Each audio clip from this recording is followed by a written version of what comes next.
dossier on each person and provides a confidence score on the person's current address.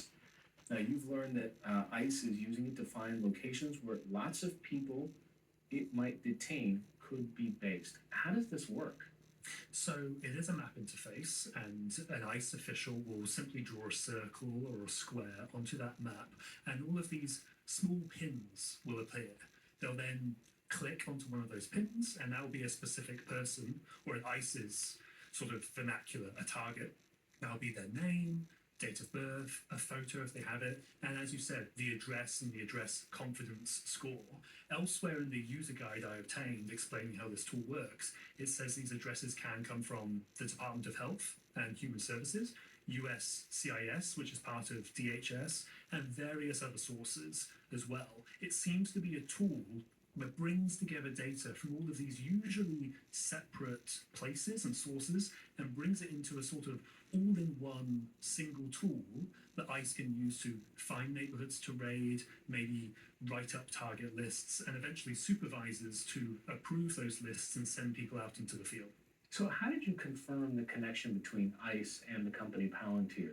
So, ELITE is an acronym, and then in the user guide, the full text of that was spelled out. I then, as I usually do when I get leaked documents, I started Googling around. The only mention of that spelled out acronym on the entire web was included in a Palantir contract for 29.9 million. To me, that made a very solid link between this particular tool and Palantir. And of course, last year, we already reported that Palantir was working on immigration enforcement for the second Trump administration.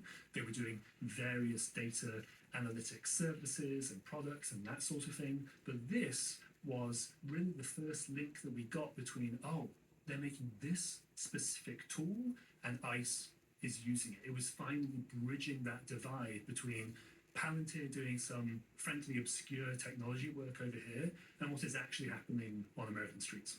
So, what does ELITE, the acronym, stand for? ELITE stands for Enhanced Leads Identification and Targeting for Enforcement.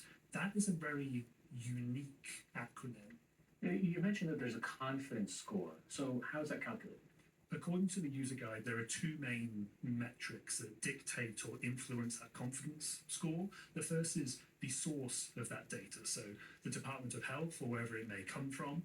And the second one is the recency, as in when was the last time that address was updated.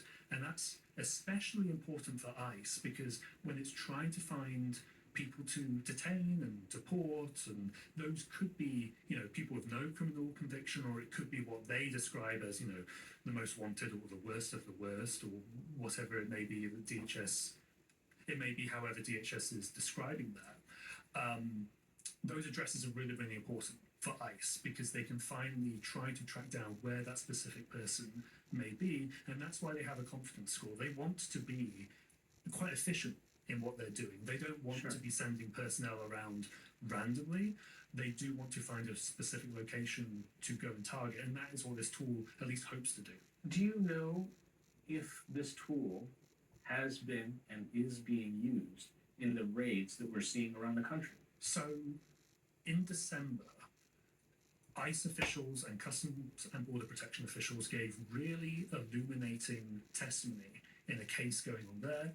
It was discussing an immigration raid that happened in October. They targeted a woman who has the initials MJMA in the court transcripts and about 30 other people as well.